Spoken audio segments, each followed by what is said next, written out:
Está en los estudios la doctora María Alejandra Quintana, quien es abogada penalista de Caro y Asociados, a quien le damos la bienvenida. ¿Cómo está, doctora? Buenos días. Buenos días, doctora Quintana. Y tal vez lo primero que tenemos que despejar es entender qué significa un hostigamiento sexual en el trabajo.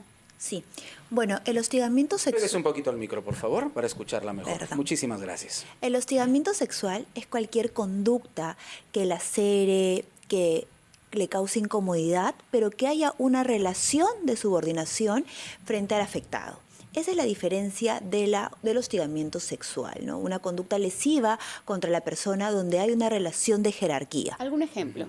Por ejemplo, yo, trabajadora de una organización, recibo una conducta que me hostigue por parte de mi jefe directo. Claro, pero ahí esa parte de la conducta sería bueno precisarla. ¿Qué es, por ejemplo, que me sonríe? ¿Qué cosa es? Sí, palabras inadecuadas, gestos, algún tocamiento, que la esfera entre el tocamiento no llegue a ser indebido, pero que le cause una incomodidad, que sea un comportamiento que la persona receptora no lo tolere. Esa es la gran diferencia. Doctora Quintana, sería bueno incidir en este tema. ¿Cuál es la diferencia entre acoso y hostigamiento? Porque los términos pueden confundirse y es importante señalar que legalmente tienen una connotación distinta. En efecto, sí. Para que lo puedan entender los televidentes, porque lo importante es que los ciudadanos entiendan cuál es la diferencia entre acoso y hostigamiento, es este componente de la subordinación. El acoso lo puede ejercer cualquier persona. Nosotros podemos estar aquí y usted se puede sentir acosada por mí, ¿no? O por alguien del género opuesto. Pero el hostigamiento se circunscribe en un ámbito, sea por ejemplo como lo enmarca la ley y el reglamento, el sector público, el sector privado, en el centro educativo. El hostigamiento se puede dar entre una alumna y un profesor, siendo el profesor quien ejerce la relación de jerarquía frente al alumno. Tiene que haber una relación de subordinación, para que se pueda presentar un caso de hostigamiento. En efecto. Correcto, muy bien. Doctora Quintanilla, buen día. Noemí Mamani le saluda desde Cusco. Doctora, en ese sentido, ¿quién interpreta finalmente si se trata de acoso, si se trata de hostigamiento? Y esto está o forma parte para las sanciones, entiendo, está en el Código Penal. ¿Cómo se resuelven estos temas finalmente? Sí, bueno, el acoso está regulado y tipificado en nuestro Código Penal, el acoso.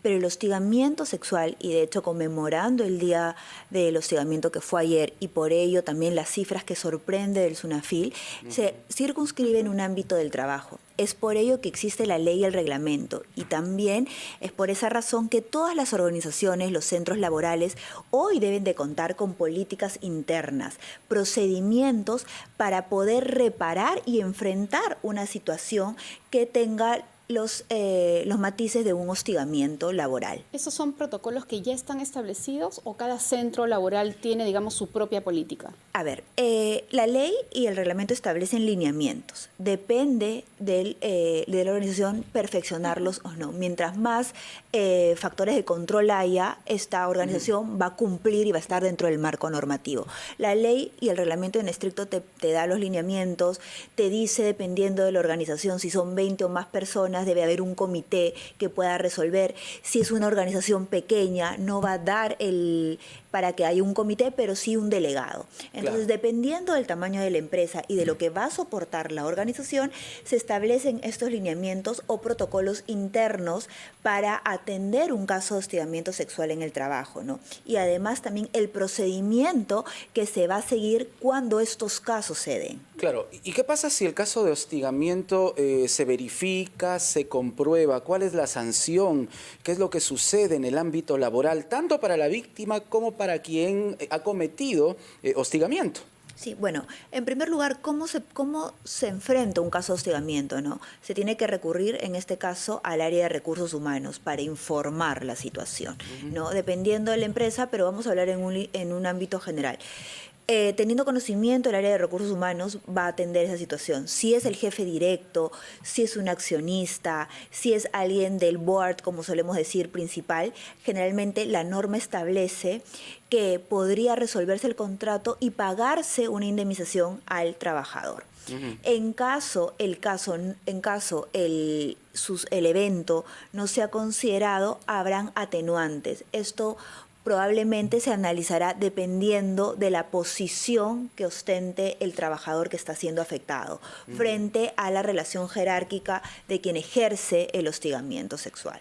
Lo importante de esto es saber para los ciudadanos es que hay normas, está la ley, está el reglamento.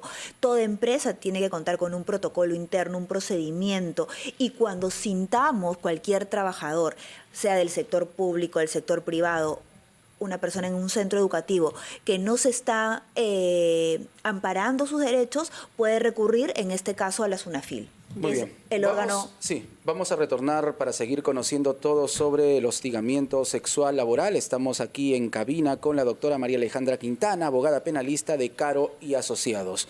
Con ella y más, volvemos aquí en Encendidos y en RPP, la voz de todo el Perú. Un tema bastante importante, se trata del hostigamiento sexual en el trabajo. La doctora María Alejandra Quintana, quien es abogada penalista de Caro y Asociados, nos está explicando las diferencias entre el hostigamiento y el acoso y nos explica también que los centros de trabajo deben tener un protocolo, que hay lineamientos legales y que estos pudieran estar perfeccionándose según la misma empresa. Y lo mismo los colaboradores pues tienen instancias para poder sentar su denuncia y nos decía que una de ellas es justamente la SUNAFIL. ¿Qué pasa cuando yo, trabajadora o trabajador, siento que hay un hostigamiento porque soy subordinada, ¿no? Es decir, trabajo para alguien? Sí, bueno, en primer lugar, como habíamos comentado, ¿no? El hostigamiento ejerce esa relación de poder a cambio de algo, favores sexuales, la promesa de algo, o cuando hay una negación, un trato hostil u ofensivo, ¿no? Yo, jefa, hostigo a mi colaborador, ¿no?